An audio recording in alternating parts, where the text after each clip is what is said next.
छात्रों good morning. आज हम कक्षा 7 विज्ञान में छठा पाठ भौतिक एवं रासायनिक परिवर्तनों के बारे में अध्ययन कर रहे हैं। कल हमने भौतिक परिवर्तनों के बारे में पढ़ा, उसके 4 क्रियाकलापों के बारे में हमने अध्ययन किया, जिसमें पहले में एक कागज़ के 4 टुकड़े करे किए हमने।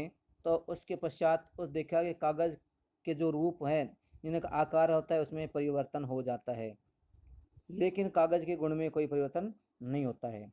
दूसरे में चाक होता है, वो चाक बोर्ड के आसपास फर्श पर नीचे उसके कण बिखर जाते हैं और उन कणों को इकट्ठा करके एकत्रित करके उनका थोड़ा सा पेस्ट बना करके जल मिला करके क्या करते हैं, उसमें हम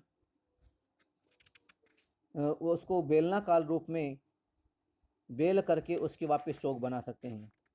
तो उसमें उसके आकार में परिवर्तन हुआ, साइज में परिवर्तन हुआ। तीसरा क्रियाकलाप में हमने एक कांच के बर्तन में कुछ बर्फ़ के टुकड़े लिए। बर्फ़ के टुकड़ों का आकार या अवस्था अलग थी। अब कुछ समय पश्चात हम उसको धूप में रख देते हैं तो देखते हैं वो पिघल जाता है और वो पानी में परिवर्तन हो जाता है। उसके पश्चात हम उस पानी को गर्म करते हैं और देखते हैं कि उसमें से कुछ जलवाष्प भाप के रूप में परिवर्तित होकर के ऊपर वायुमंडल में विलीन हो जाती है, जो कुछ पानी के ऊपर कुछ समय तो हमें दिखाई देती है, बाद में हमें दिखाई नहीं देती है। इस प्रकार जल की 3 अवस्थाएं, ठोस, द्रव, गैस, इनमें परिवर्तन हुआ। उसके पश्चात हमने एक ब्लेड को गैस बर्नर पर गर्म किया तो हमने देखा कि जो ब्लेड है वह कैसे हो जाती है, गैस बर्नर पर रखने पर गर्म हो जाती है।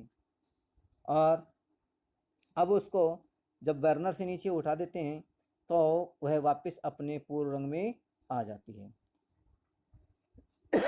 इस प्रकार पदार्थ के आकार, आमाप, रंग और अवस्था कितनी होगी? अवस्था 3 होगी, ठोस, द्रव और गैस, 3 अवस्था होगी। ये पदार्थ के भौतिक गुण कहलाते हैं। क्या कहलाते हैं? ये भौतिक गुण कहलाते हैं। तो वह परिवर्तन जिसमें किसी पदार्थ के भौतिक गुणों में परिवर्तन हो जाता है वह क्या कहलाता है? भौतिक परिवर्तन कहलाता है। भौतिक परिवर्तन सामान्यतः उत्क्रमणीय होता है। कैसा होता है? उत्क्रमणीय होता है।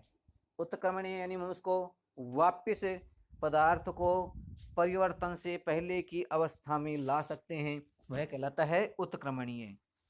इस प्रकार का जो परिवर्तन होता है वो अस्थायी होता है, यानी स्थायी परिवर्तन नहीं है। हम उसको जब वापस कर सकते हैं वो अस्थायी परिवर्तन कहलाता है। ऐसे परिवर्तन में कोई नया पदार्थ नहीं बनता है, नया पदार्थ नहीं बनता है। अब हम दूसरे प्रकार के परिवर्तन पर विचार करते हैं। हमने पाठ के अंतर्गत पढ़ा था कि परिवर्तन 2 प्रकार के होते हैं, रासायनिक परिवर्तन और भौतिक परिवर्तन। हमने पहले में भौतिक परिवर्तन के बारे में पढ़ा। अब अपना जो परिवर्तन आ रहा है अगला, रासायनिक परिवर्तन है। रासायनिक परिवर्तन में पदार्थ के संगठन और रासायनिक गुणधर्म में परिवर्तन हो जाता है और इस प्रकार के परिवर्तन में एक नया पदार्थ बनता है। इस प्रकार के परिवर्तन में परिवर्तन के पश्चात पदार्थ को अपने वापस मूल रूप में नहीं लाया जा सकता है। ये परिवर्तन अनुत्क्रमणीय परिवर्तन होते हैं। ये परिवर्तन स्थायी परिवर्तन होते हैं। लोहे, अब इसमें देखिए उदाहरण दिया है, लोहे में जंग लगना एक ऐसा परिवर्तन है जिसमें इसके बारे में हम सब अच्छी तरह से परिचित हैं, यानी हमें इसके बारे में मालूम है। यदि हम लोहे के एक टुकड़े को कुछ समय के लिए, कुछ दिनों के लिए खुले में छोड़ देते हैं तो इस लोहे के टुकड़े पर भूरे रंग के पदार्थ की एक परत जम जाती है और ये जो भूरे रंग के पदार्थ की परत है ये क्या कहलाती है? यह जंग कहलाती है। और ये जंग लोहा नहीं है, बल्कि एक अलग से नया पदार्थ बनता है, इसे हम आयरन ऑक्साइड बोलते हैं। यह लोहे का क्या कहते हैं, लोहे को छीण कर देता है, कमजोर कर देता है, लोहे पर क्षरण होता है, इसकी एक अलग परत इसके ऊपर बन जाती है। यह प्रक्रम जंग लगना कहलाता है। लोहे पर ये जंग लगती है, इसके प्रक्रम क्या कहते हैं? खुले में छोड़ने पर जंग लगना। चित्र 6.2 पार्क अथवा लान में लोहे के दरवाजे अथवा बगीचे, पार्क आदि में रखी लोहे की बेंच, लोहे की लगभग कोई भी वस्तु जो खुले में रहती है, यानी जो खुले स्थान पर रहने वाली लोहे की कोई भी वस्तु हो, चाहे आपके लोहे के दरवाजे हो या लोहे के जो क्या बोलते हैं, रेलिंग हो, जाली हो, कुछ भी हो, वे सब वस्तुएं खुले में रहती हैं तो उनके ऊपर जंग लग जाती है। क्या लग जाती है? जंग लग जाती है। हमने देखा कि ये जो जंग है, ये घरों में रखी कुल्हाड़ी, हथौड़ा आदि जो भी लोहे का कोई भी उपकरण हो, कुछ दिनों तक खुले में रख देते हैं तो उसमें क्या लग जाती है? जंग लग जाती है। यदि खुले में रखा रहे और उस पर क्या हो, जल की बूंदें गिर जाए तो जंग बहुत जल्दी लगता है। रसोई में लोहे का गीला तवा कुछ समय तक खुला छोड़ देने पर उसमें भी जंग लग जाती है। यदि हम जो तवा होता है जिस पर हम हमारी माता बहनें खाना बनाती है, रोटियां सेकती है, उसको भी हम कुछ समय के लिए कहाँ रख दें? उसको रख धोते तो रोजाना ही है, उसको रख दें कहाँ? खुले में रख दे, कुछ समय के लिए छोड़ देते हैं तो उस पर भी क्या बल जाती है? जंग लग जाती है, एक भूरे रंग की परत चढ़ जाती है। जंग लोहा नहीं है, अपितु वह पदार्थ लोहे से भिन्न होता है, एक अलग होता है, जिस पर यह लगती है। जिस पर यह लगती है वह जो चीज बनती है वो क्या होता है? ये लोहा नहीं होता है, बल्कि लोहे से एक अलग पदार्थ होता है, जिसे हम कहते हैं आयरन ऑक्साइड बोलते हैं, लो ऑक्साइड बोलते हैं। आइए हम कुछ ऐसे और दूसरे जो परिवर्तन है उन पर विचार करते हैं जिनमें नए पदार्थ निर्मित होते हैं।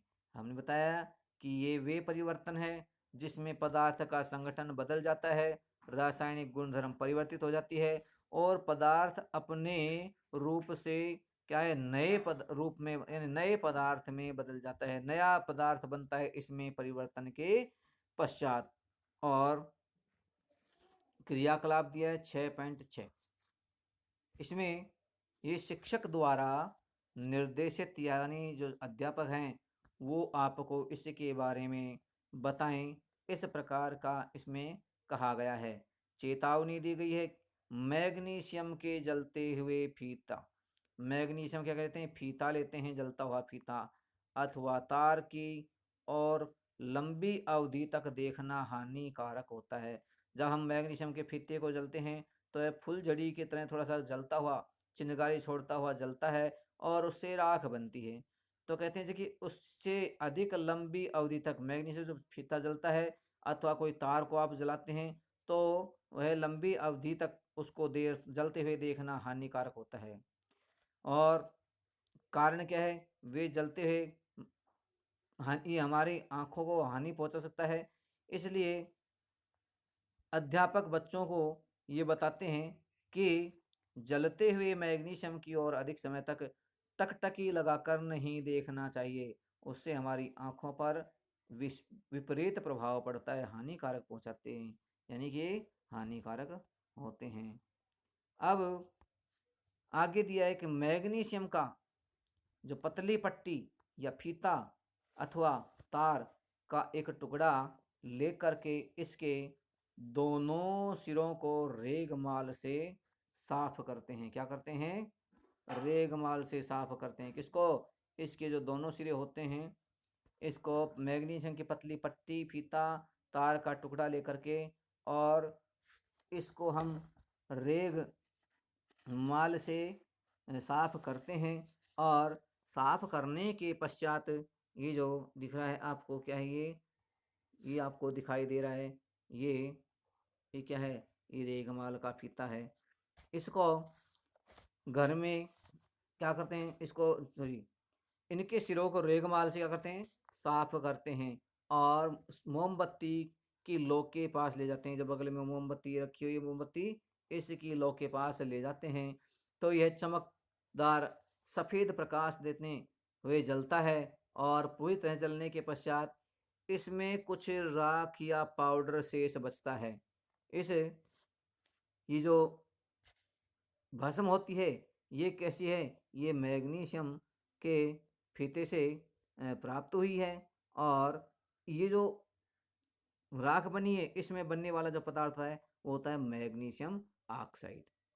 छात्रों, इसके पश्चात इसका जो आगे की प्रक्रिया है वो हम कल की क्लास में बताएंगे। धन्यवाद।